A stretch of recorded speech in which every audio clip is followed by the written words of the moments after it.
Is training to failure necessary? No. Is it beneficial? It depends.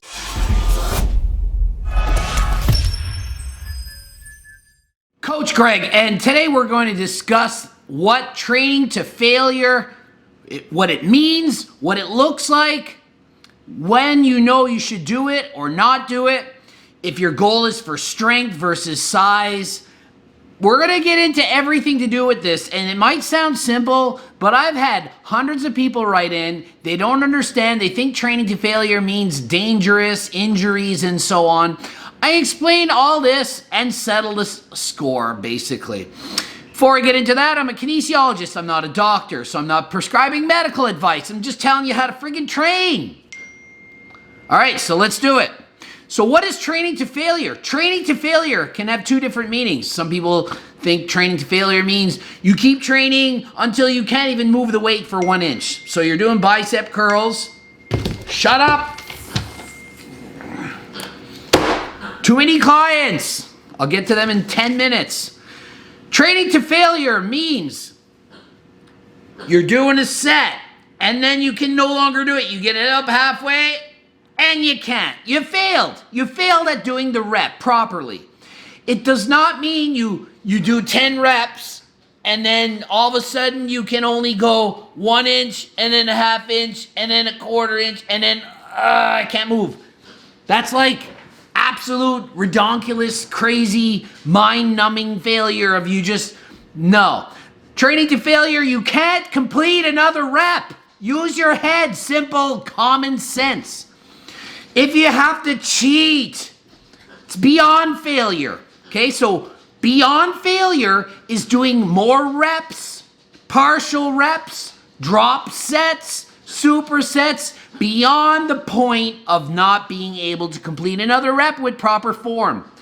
So you're on the bench press, you do 10 reps. If you can't do 11, you failed. If the spotter has to lift up the 11th rep, you failed. If you did 10 reps and that was it and you slowly lower the weight for 5 seconds under control and then they lift it up off you, you failed. If they drop the weights down and then you keep going, you failed. If you rest for 15 seconds and then you do one more rep, you've gone to failure and beyond, okay? So it's simple.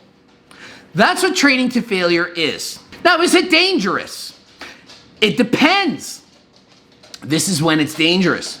Bad form training to failure. Bouncing the weight off your chest.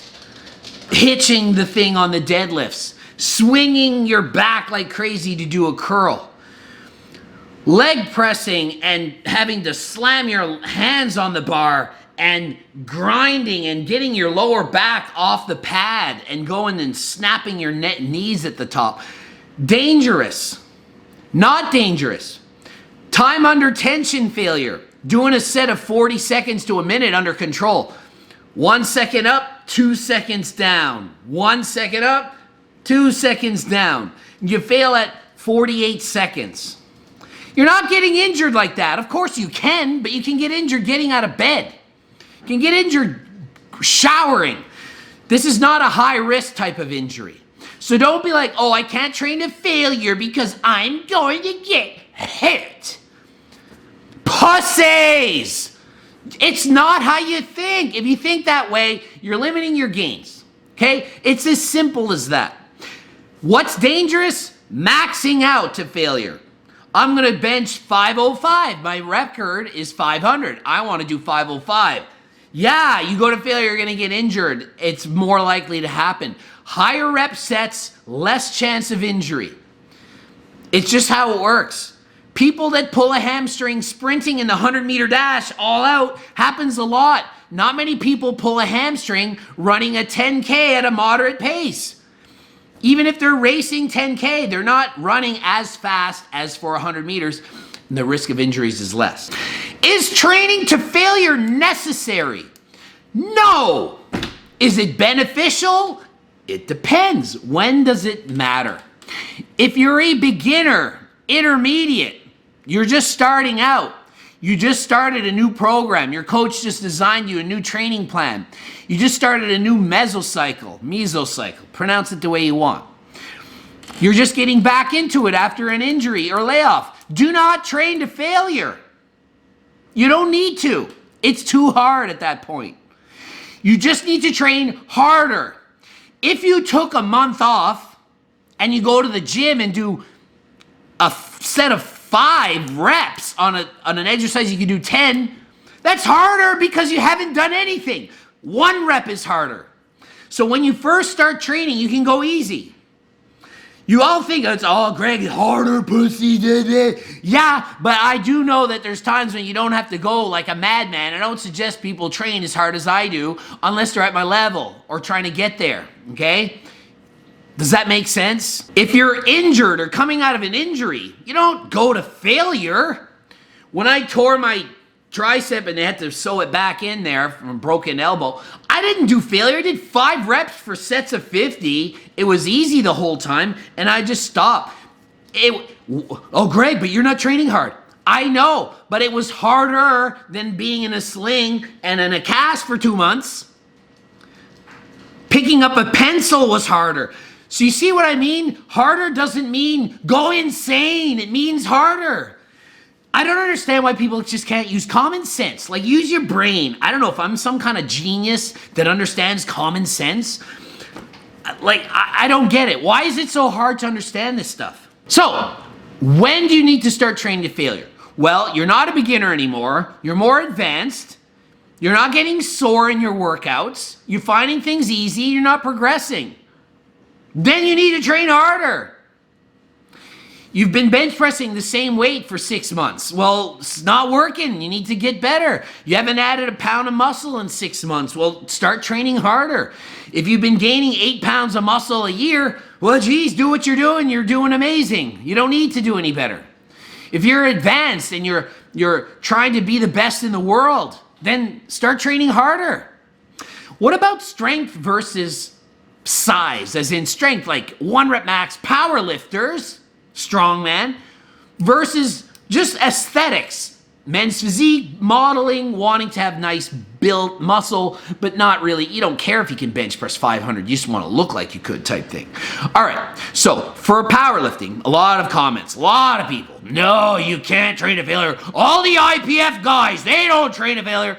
I've coached world record, all-time world record holding people. I am myself one of those people. And I train to failure. I train people who've won worlds, have high, extremely strong lifts, not quite at Larry Wheels level, but not many of us have that kind of strength, and I'm one of them that doesn't. And we train to failure. Does that mean we 1 rep max every single time and we get injured? Nope. So it's 12 weeks before your meet. How many reps am I getting people to do? 10 to 12 to failure. What's that mean? It means you put 625 pounds on the bar and you deadlift it till you can't do another rep. Where is that at? 10 to 12. If it's a set of 3, then that's not me coaching you, because that's not how I coach people. I focus on hypertrophy while building strength, power bodybuilding, which I've done for over 25 years before it was even a thing, and that's how I coach people. If you're 4 weeks out from the meet, well, now we're trying to peak for a meet. So only when we try to peak for a meet do we start lowering the reps. So there becomes a point when you do need to train heavier with lower reps. So at 4 weeks out, I'm getting guys to do like 4 to 6 reps in that range. To failure, yes, but it's strict. Bench press, down, pause, up, not bounce, touch, ass off the bench, twist and turn and hope it goes up and blah. Not wrap up your elbows and put 40 pounds more than you can do and max out all the time. No. When I did a set of 9 one time years ago, I made a post and a video and I said, I just did 3 sets of 3. And people watching are like, what do you mean you did 9? I'm like, yeah, every other powerlifter would have done 3 sets of 3 with that weight and then went home and said, oh, RP and reps in reserve and don't train hard and save it for next time and I can only peak at... No, I did 1 set of 9. How many hard sets did I do? 1 set of 9. Why? Because it was all out. Didn't do a bunch of other squats. That was it. My training. This is natural training. Okay? Oh yeah, but what do you do in your natural? I train the same way, really, literally. Okay, when I train for strength, I go all out, higher reps. When the peaking time came, once a year, twice a year, whatever amount you're competing, then you drop the rep range down as you get closer to the meet while still training to failure with good form, safety racks, smart, intelligent lifting, not putting more than you can do. That's how you do it. For hypertrophy, the rep ranges are higher. You don't maybe explode as much. You maybe control the weight a bit more. The reps are higher, like 15 to 20 reps. The time under tension is higher for hypertrophy than for strength. You want to do it lower reps, okay? That's the main difference here. To wrap it up, training to failure, it's when you can't do another rep. That's simple. Do you need to do this? No. Should you?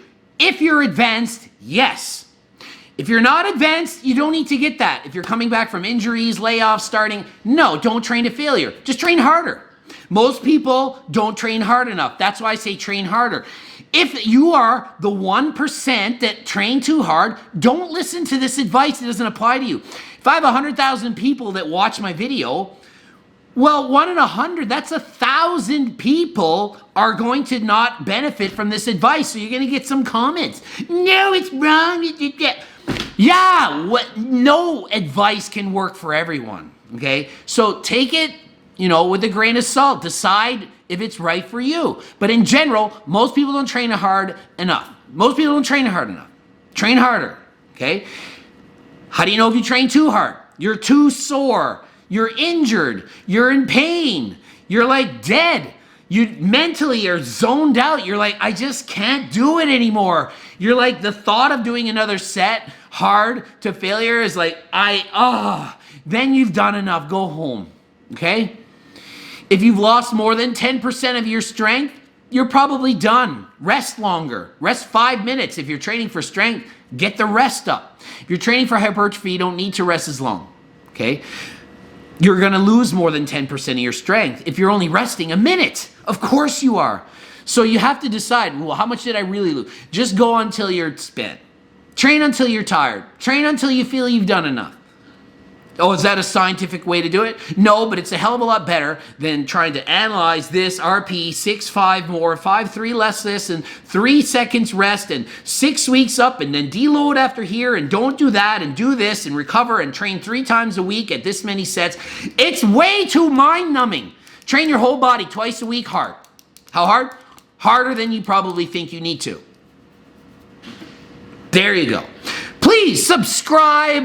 Press that subscribe button and the bell thingy that notifies you with the swoosh to say, hey, this Doc Greg dude who's a manlet has a new video, so let's watch it. You're aware. Press watch. Don't even bother watching it if it's not a video you like. Just let it play. It's to help me. That's always awesome. Help me out. More views, more beneficial. More subs, beneficial. Okay?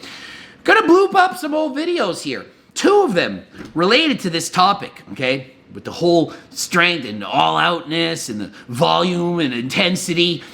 Couple videos. Mike Israetel and Jeff versus Jeff. We've analyzed this topic. Hopefully I put it to bed. I'm right. You are wrong unless you agree with me. That's how it works. GregDoucette.com for coaching. Greg Doucette, IFBB Pro. Follow me on Instagram. Until next time, I am out.